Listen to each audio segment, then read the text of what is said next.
When someone pulls away after hurting you, the first instinct is usually to take that distance as a kind of silent verdict on your worth. It can feel like proof that what you shared with them never really mattered enough for them to stay close or emotionally available. That interpretation is very human, but it often misses the deeper layer of what is actually going on, especially when the person has an avoidant attachment pattern. In these situations, distance is not simply rejection or emotional coldness. It is rarely a clean ending or a full shutdown of feeling. More often, it is a conflicted inner reaction where emotions still exist, but they become too intense to hold. So withdrawal turns into a form of protection when everything inside starts feeling overwhelming and hard to manage. When a person becomes aware that they have hurt you, something shifts inside them in a destabilizing way.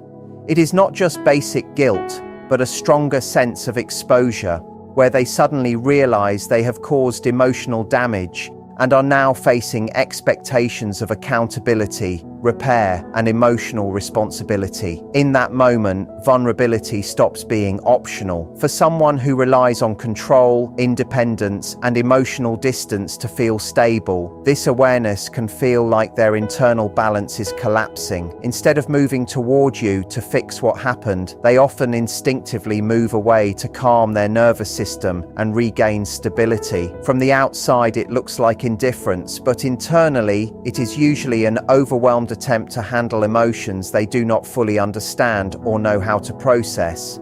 In their internal reasoning, distance quickly becomes a way to reduce emotional pressure. Their mind starts treating space as a method to regain control, under the assumption that stepping back will lower intensity and prevent things from escalating further. Thoughts like, "If I stay close, I might make it worse," or "I can't handle this properly right now," or "I should step away before I damage things further," can arise automatically.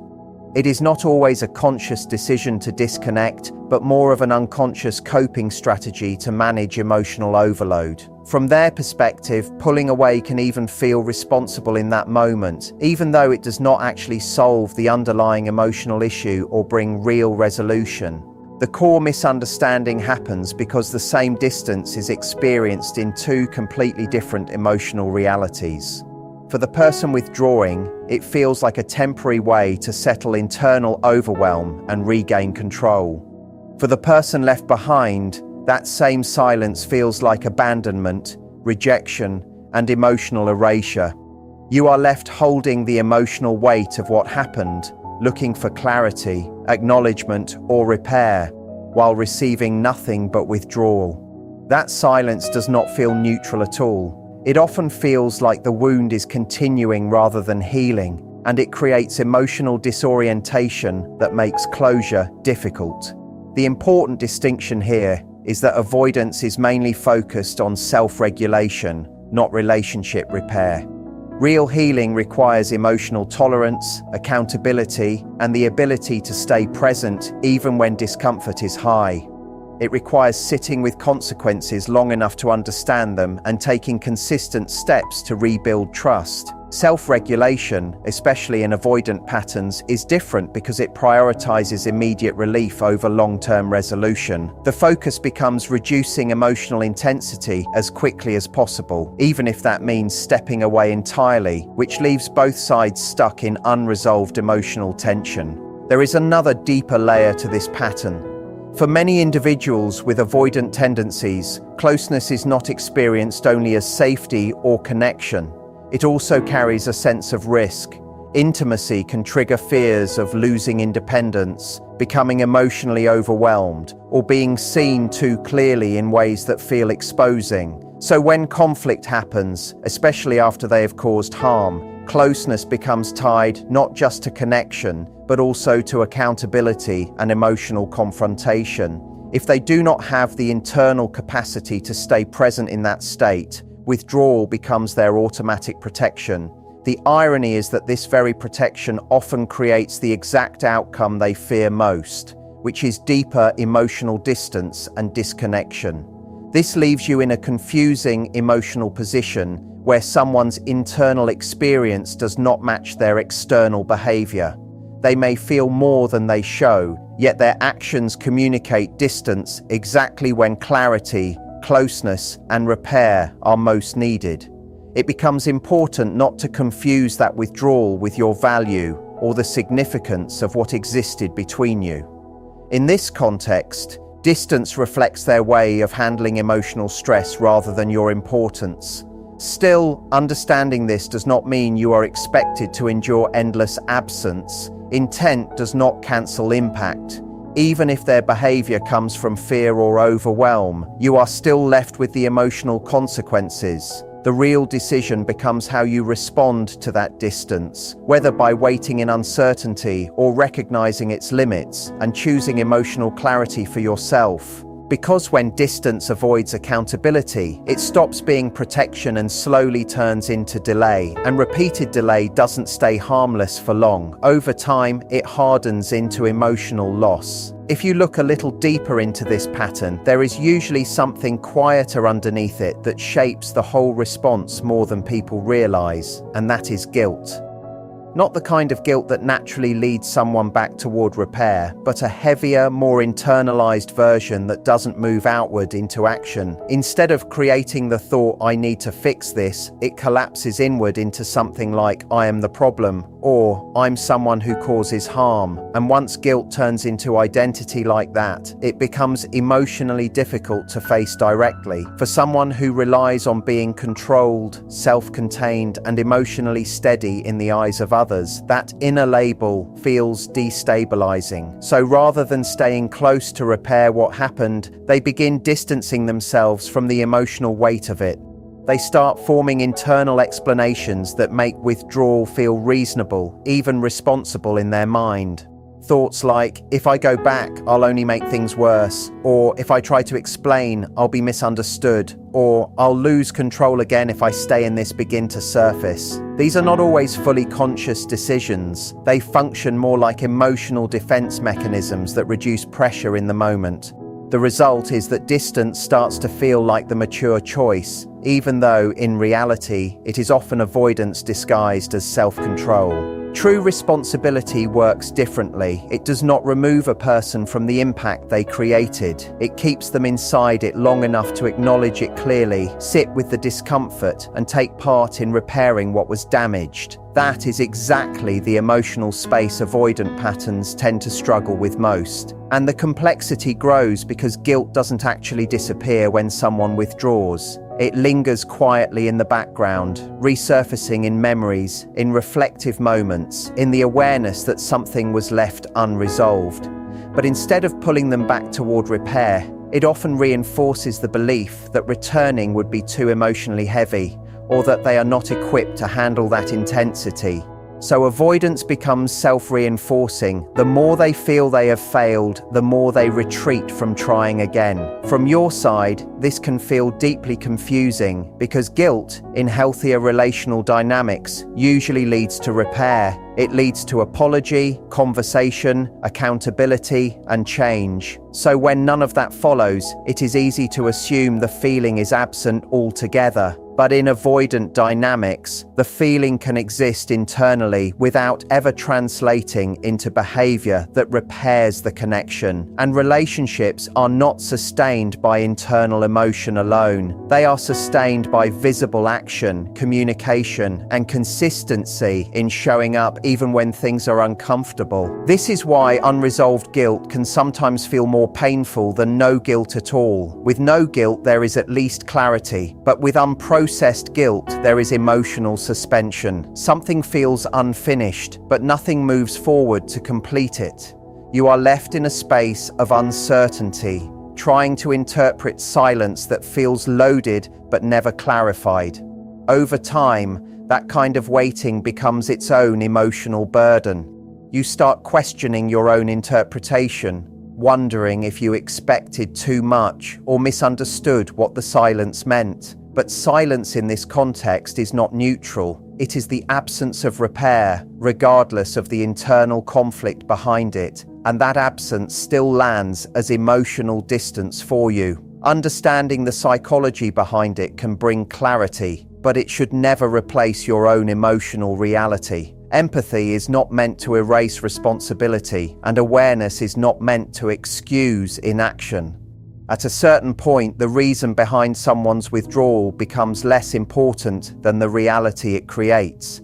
And that reality is that if guilt prevents someone from communicating, repairing, or staying present, then it is no longer serving the relationship, it is blocking it. A connection cannot survive on internal emotion alone. It requires consistent, observable effort from both sides. So the difficult truth is this: guilt that does not move into responsibility is not repair, it is retreat. And once you begin to understand how guilt turns inward and distance becomes a form of escape, another layer becomes clear.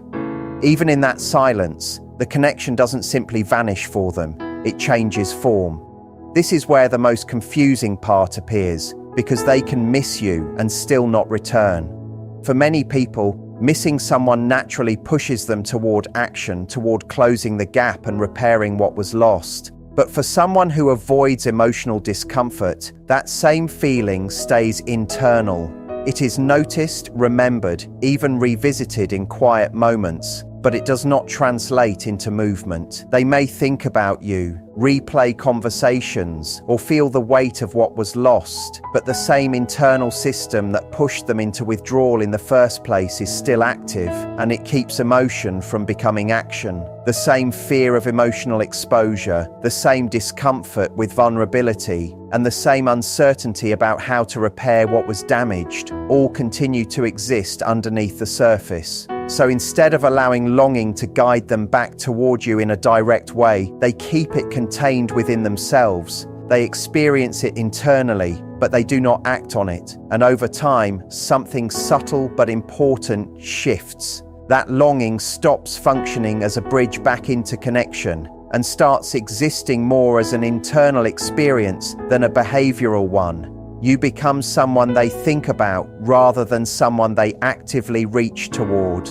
This is where idealization can begin to form. When someone is no longer part of your everyday reality, the mind naturally starts to reshape the emotional memory. The sharper edges soften, the conflict loses intensity. What remains is a more simplified version of the connection, one that is easier to carry because it no longer demands interaction or resolution. In that mental space, they may begin to remember you more symbolically than relationally, focusing on what you represented rather than the full complexity of who you were in real time. Even so, this mental version of the connection does not necessarily lead back to action, because returning would mean stepping out of that controlled internal space and re-entering something real, unpredictable, and emotionally demanding again. It would mean facing unresolved tension, acknowledging harm, and risking an uncertain response from you. For someone already sensitive to emotional pressure, that step feels heavier than staying in thought, so they remain in the safer zone of reflection rather than participation.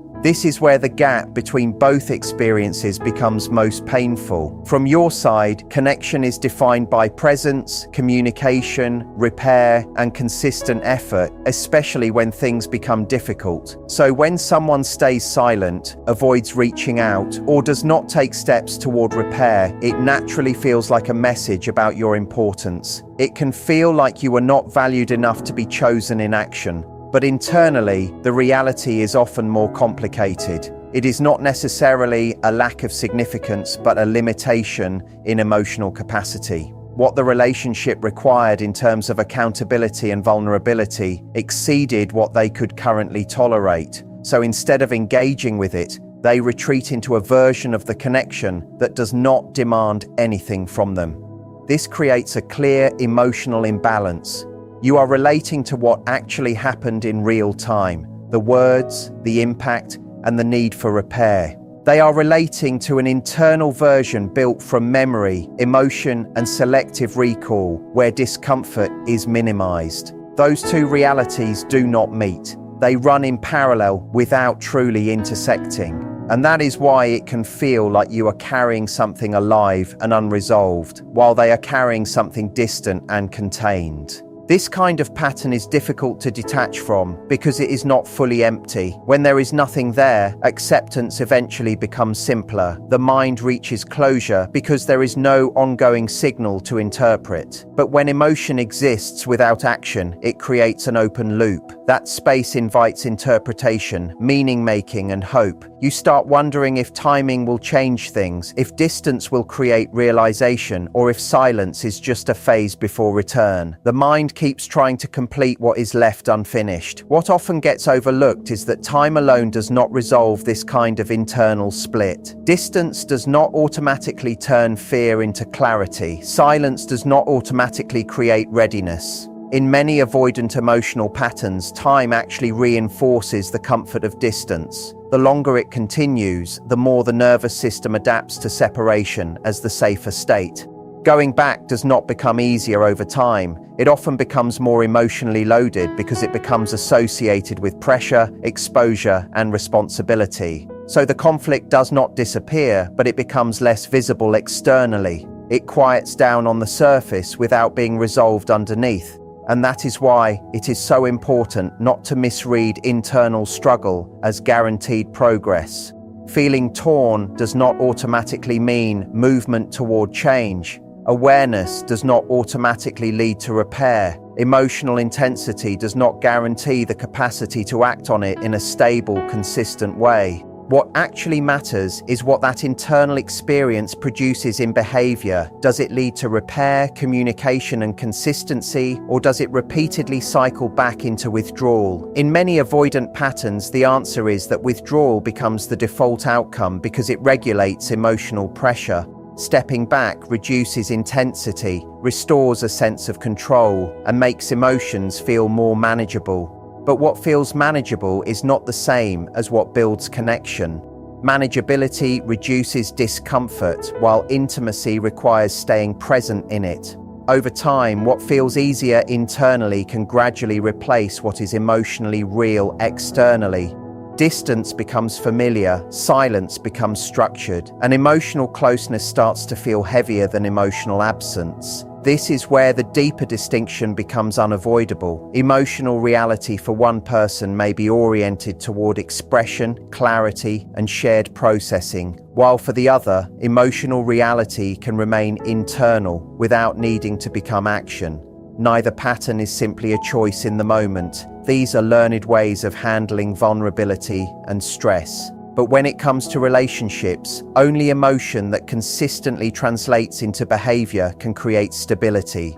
Without that translation, the connection remains unpredictable, no matter how strong the internal feelings might be. So the focus eventually shifts away from what someone feels and toward what they repeatedly do with what they feel, because your emotional experience is shaped not by their internal conflict, but by their external consistency, and those two things do not always move together. You can understand their fear, their attachment, and their hesitation. You can see the human complexity in their internal conflict, but that understanding still does not create stability if it is not matched with action. A reliable emotional connection cannot be built on unresolved internal tension that never turns into consistent presence. And this is the difficult clarity that emerges. When a pattern repeatedly swings between closeness and withdrawal, but mostly settles into withdrawal, then withdrawal becomes the real pattern you are living with, not the potential, not the feeling behind it, but the behavior that actually repeats. And over time, that repeated behavior is what defines the reality of the connection, regardless of what still exists underneath it.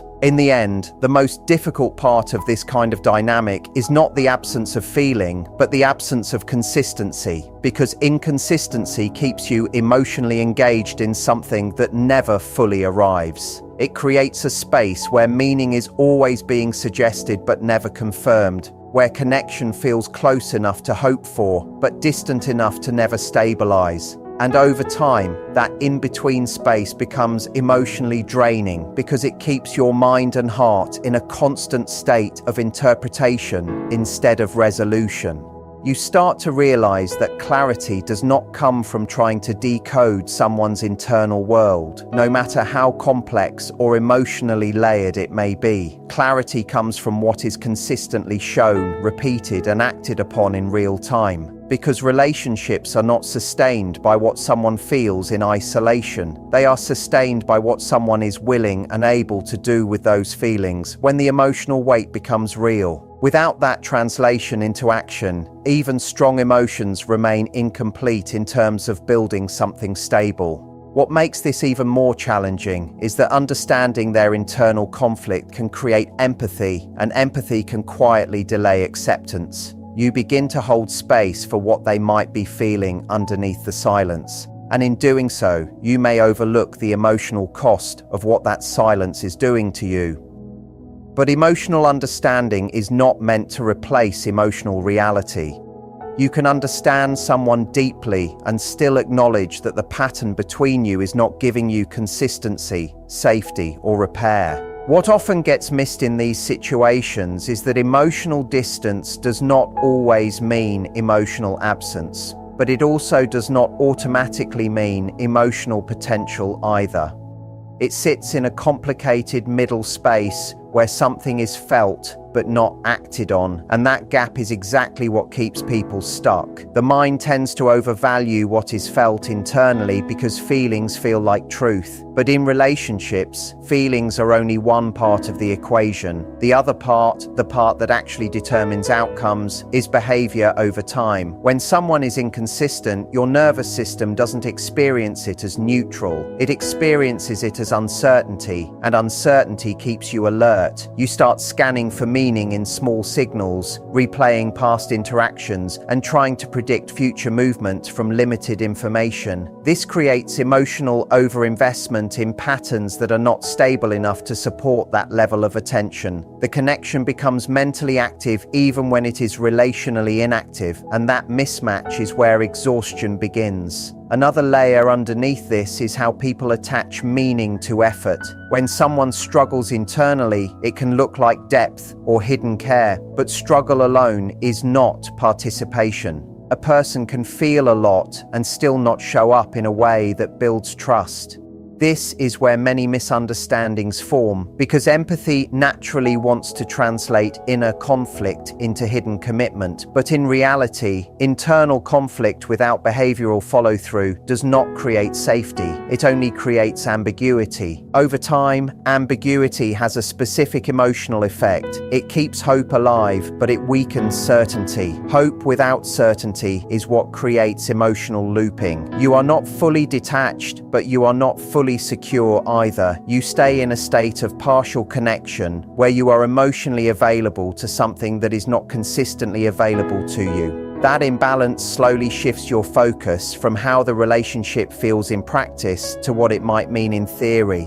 The hardest part is that your mind tries to complete unfinished emotional patterns. When someone comes close and then pulls away, the brain naturally treats it like a problem to solve rather than a signal to step back from. You start thinking that if you understand it well enough, wait long enough, or respond correctly enough, the pattern will resolve. But some patterns are not information problems. They are capacity problems. And capacity does not change just because the emotional insight is there. This is also why time alone rarely brings clarity in these dynamics. Time without behavioral change does not create resolution, it normalizes distance. The nervous system adapts to what repeats. So if distance repeats more than repair, distance slowly becomes the default expectation, even if feelings still exist in the background. That is how emotional contradictions form. Attachment on one side, withdrawal on the other, both coexisting without ever integrating into stability.